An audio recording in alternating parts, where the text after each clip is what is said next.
So hey folks, and welcome back to the channel, and on today's video we're doing one of my favourite loops from Lancaster.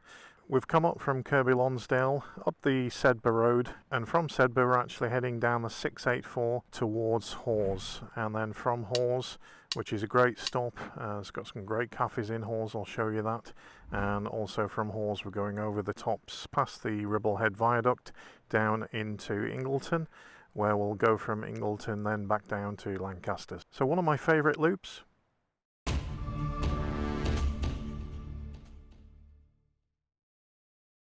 Okay, so welcome back folks, and like I said, we're on the 684 from Sedbergh, heading up towards Scarsdale and then on to Hawes.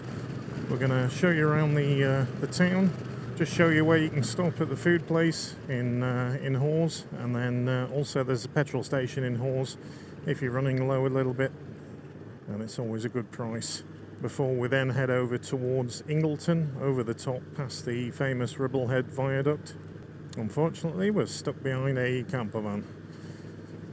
Now, this is one of my favourite routes. It's a fast-flowing road normally when you've not got caravans and things on, but there are some places to overtake a little further up the road.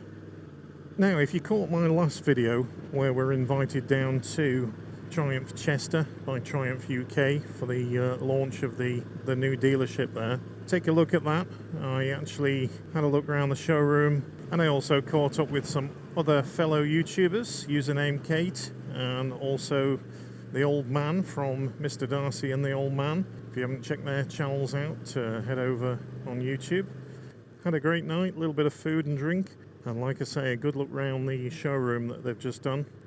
Apparently the showroom was a old pawn shop, so yeah, I didn't know what to expect, but it's been totally renovated and now tricked out in the Triumph branding. Yeah, they got all of the bikes in there, except the Street Triple RS. I think I didn't see the 765cc Street Triple RS. All of the others, they got a full range of the adventure bikes, they got a full range of the classic series, and also they had a beautiful, absolutely stunning Baja Orange, the new colour in the Speed Triple RS, as well as a couple of the Speed Triple RRs there, one in white and one in red, which we've also tested on the channel. So happy to be out on the 10 again today in this beautiful countryside. Absolutely stunning. Just getting a bit too much wind coming in today though, but at least it's not raining and we've got some blue sky ahead. So yeah, from that video, a lot of you are asking, what bike am I getting? When am I getting it? When are you selling the MT10? I've had a lot of people respond, don't sell the MT10 SP. You know, my circumstances a couple of months ago were not the same as they are now, so I was looking to sell this. If you've not watched any of the videos, I was looking to sell the Yamaha MT10 and then get another bike on the channel. Like I say, circumstances a couple of months ago were in a place where I needed the cash from this bike to put down on another bike. Luckily, the circumstances have changed a little bit, and also my wife the other night, bless her, came to bed and she said, I think you should keep the Yamaha and don't sell it, and you said you would never sell it, and I want you to keep it, and I want you to go out and buy the other bike. So yeah, financial decisions are a joint thing in our household. She came to bed and said that. Now funny thing is, she'd had a little bit of red wine the weekend, and I asked her next morning, I said to her, look, you know, last night you said something, do you remember what you said? And she did, bless her. And she said, no, I know what I said, don't sell it, buy the other bike as well. There you go, permission granted, signed, sealed and stamped. Yeah, I will be keeping this bike. So apologies for all those people that have reached out to me and said, you know, Nick, if you're selling the bike, give me a shout, I'm interested. Well, I'm sorry to say that I can't pass this bike on to you now. I'm kind of happy that I'm keeping it, because as you know, if you watch the channel, I do love this bike immensely. I bought it brand new with the intention of keeping it and not selling it. We've had some real good times together, and I'm really happy to keep hold of her. So what am I getting next? Well, what I can tell you is that the bike is probably coming in December if I can't manage to grab hold of it sooner. It will be brand new. It will be a Triumph, by the way. I think most of you have kind of guessed that. And it's probably my own fault for testing so many Triumphs over the last year, falling for quite a lot of them actually. And it was a really hard decision for me what to get. Do I go adventure? Do I go classic? With me selling this, was I going towards something like an RS or an RR? As you can tell with me keeping this bike, I don't want another sort of super naked like the RR or the RS. Pretty much nails it down to either an adventure. Now, you know, if you watch the channel that I did the new 1200 Rally Explorer, and we took that bike on a big trip down into Switzerland, and I absolutely love that bike. Really, really, really love it. As I do with a lot of the classic bikes of Triumph that I've tested. So, not going to give it away just yet. I'm going to wait for the big reveal. But you've narrowed it down now between the adventure category or the classic. Pop your comments below which one you think it is. A few of you guessed right, a few of you guessed wrong, so keep it coming. It'll be good to see who got it right and who got it wrong. Now I need to get past this camper van.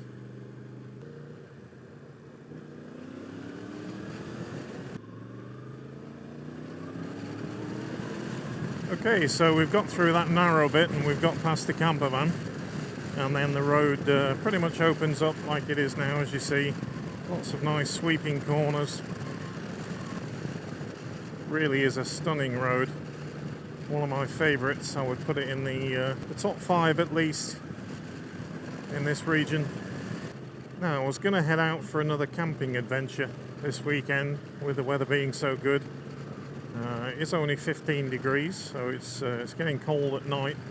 But yeah, today being Saturday, actually my girl that you saw on the other camping trip with me, she's actually sitting an exam today, bless her.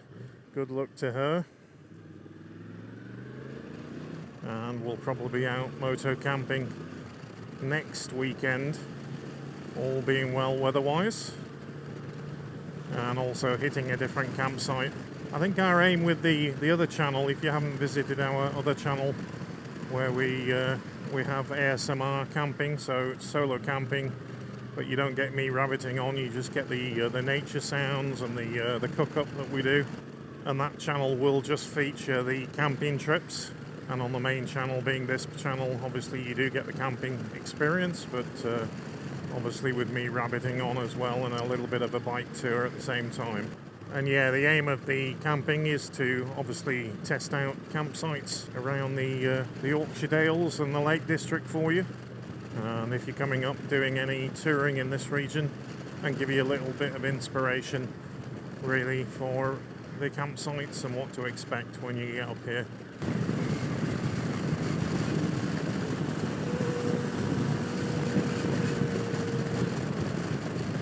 Now it's got a bit colder as we've come up. Dropped down to 14 degrees, and I expected it to be a bit cooler up here today, so I actually put my Kais heated vest on, the one that I bought about a year ago, and didn't wear it actually because the Merlin Edale jacket that I've got on today that you can see, it's so warm anyway. But I thought, no, this winter I'm going to use my heated vest, or at least keep it on, and then it acts as like a Gillette underneath, and then I can just put the heating section on if I do get a bit cold when I'm out. So, Hawes, here we come. Start of the village.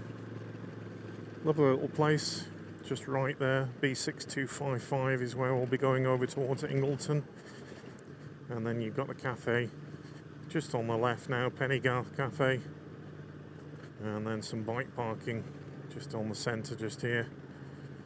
Ice cream parlour to the right, you've got the Crown pub on the left, spa just here, old sweet shop. Got all the usual things.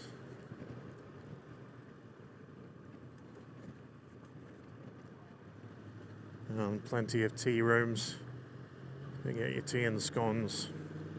Now, how do you like your tea and scones? Do you like them with jam on and cream? Or just cream, or just jam? I like a bit of both, actually. A few walking shops and walkers trying to get run over. Antique shop type places.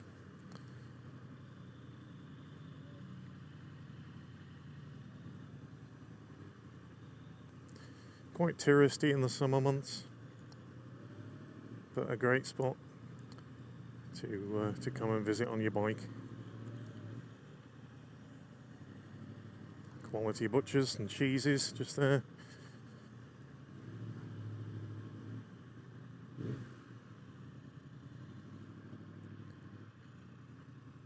Plenty of pubs with some seating outside. And really old buildings. 1712 that was built. Black Sheep Fine Ales. Now I remember being here actually in the car with the family, not on the bike, a couple of winters ago actually. We came to the cafe that was it was dry like this, and then by the time we had ordered at the Pennygarth Cafe and sat down to get some food, I think it was probably January time frame, literally started snowing, and when we came out it was there was no footprints or anything in it on the or any road tyre marks or anything like that. It was absolutely beautiful. Some stunning bikes around. Interceptor there. Nice bikes. And the smell of food. I'm hungry actually, I should have stopped.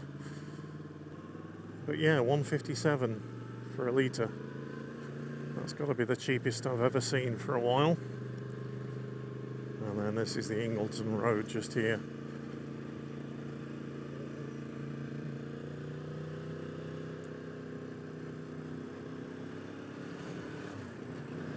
Now there is a burger van just near the Ribblehead Viaduct where all cars park, just before you drop down into Ingleton on the other side.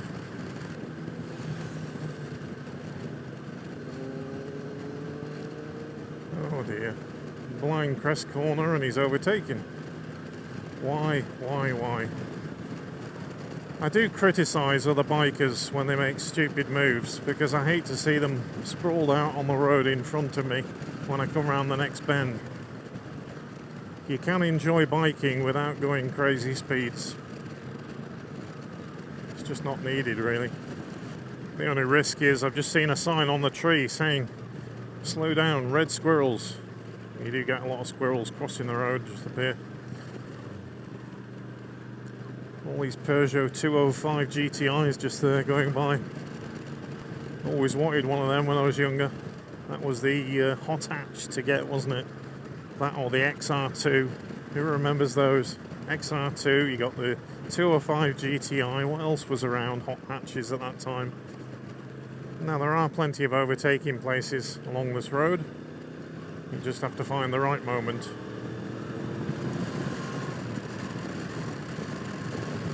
Now on the last video that I did testing the camera and the microphones out, I actually put on my HJC carbon helmet, and it feels so small compared to the Array Tour X4 that I've got on just now. And it brings me on to my other point. Does it actually matter what helmet you wear on a different style bike? Now the Array helmet that I've got on that you can see here, people class it as being a adventure helmet, so you should be really on an adventure bike. Or if you're wearing something like my RPHA Alpha HJC helmets that I have, you should be on a sport bike. Or if you're on a classic bike, you should be wearing a classic helmet, whether it be an open face with goggles or something like that. Or if you're on a scrambler, like a Triumph Scrambler, you should have either one of these helmets or more of the sort of the old style classic. I have been pulled up on it on the channel actually. Oh, you shouldn't be wearing that helmet. It doesn't suit the bike. It doesn't suit the style. Well, does it actually matter? You pick a helmet for its build quality, obviously, and its style. Yes, I agree. Style comes into it, and the look and the colour.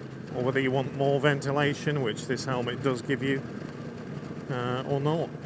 I don't know. To be honest, I prefer riding with this one, even on the Yamaha MT-10.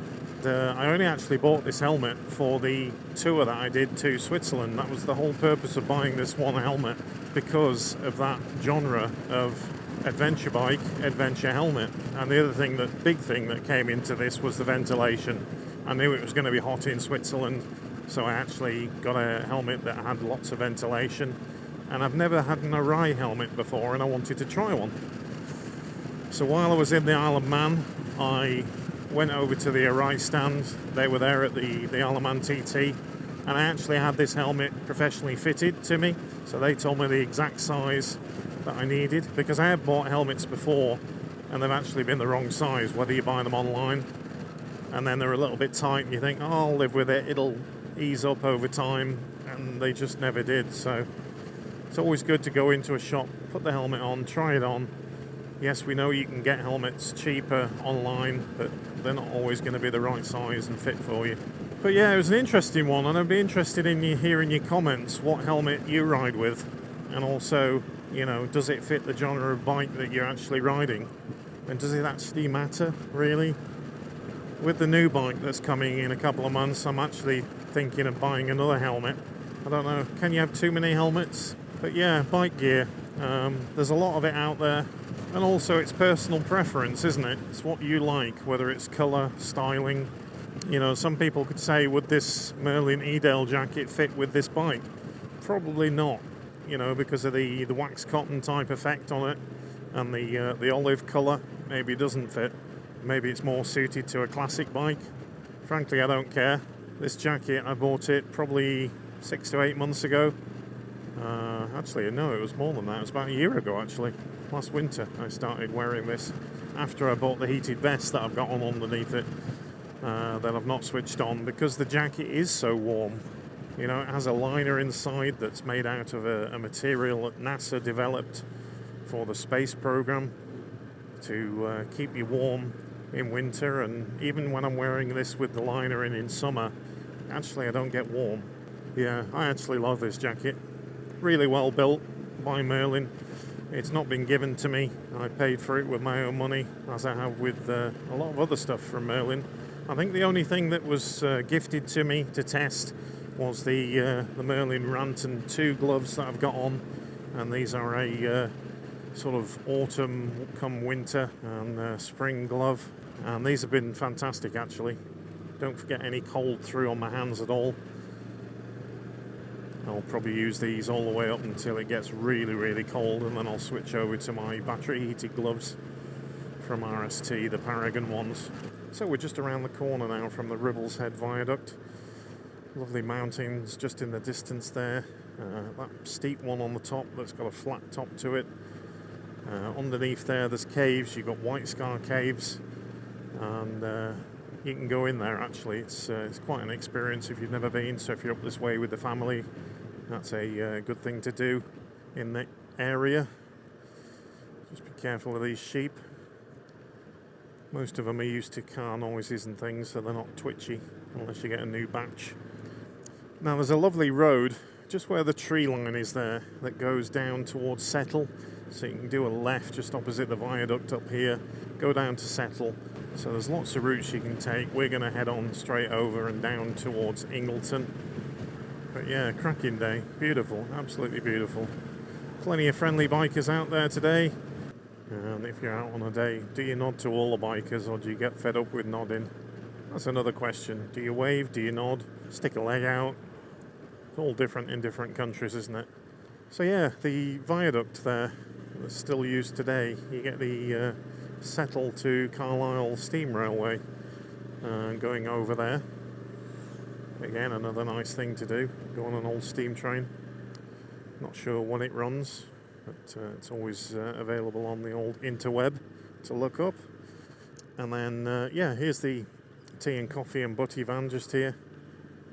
Plenty of parking and stuff. Not going to stop because I've not got any cash on me, and they only accept cash, I think.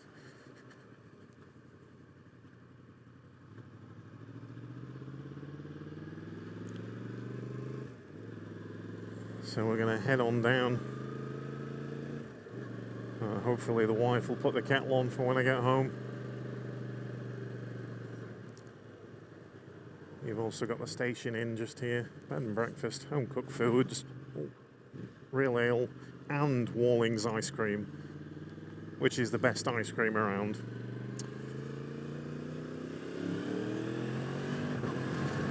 A little backfire from the exhaust there, shooting flames. So this is quite nice down here. You've got the trees turning different colours of brown and golden as the autumn comes on. Wonder how the colours coming out on the DJI Action 3. Okay, so we're just dropping down into Ingleton now. But it's been a lovely route, lovely ride out through that loop today. I'll pop a link in the description below. Just go and check that out, and that'll take you to the Scenic website where you can download the GPX file, pop it in your sat nav or in your phone navigation app that you're using. Or if you're using Scenic, you can also just go onto there and use the same route as well. As with all of my videos, I always pop a Scenic route if it's a route ride that I'm doing down in the description below, and also if you would like to support the channel, and there's a buy me a coffee link in the description below too, so much appreciated. It all helps provide me with a coffee to keep the channel going. And also, if you're not a subscriber to the channel, and hit that subscribe button, ding that bell for future videos coming up, and we will catch you on another video soon, guys. So have a great week at work, whatever you're doing this week, and we'll catch you on another one next weekend. Take care, ciao for now.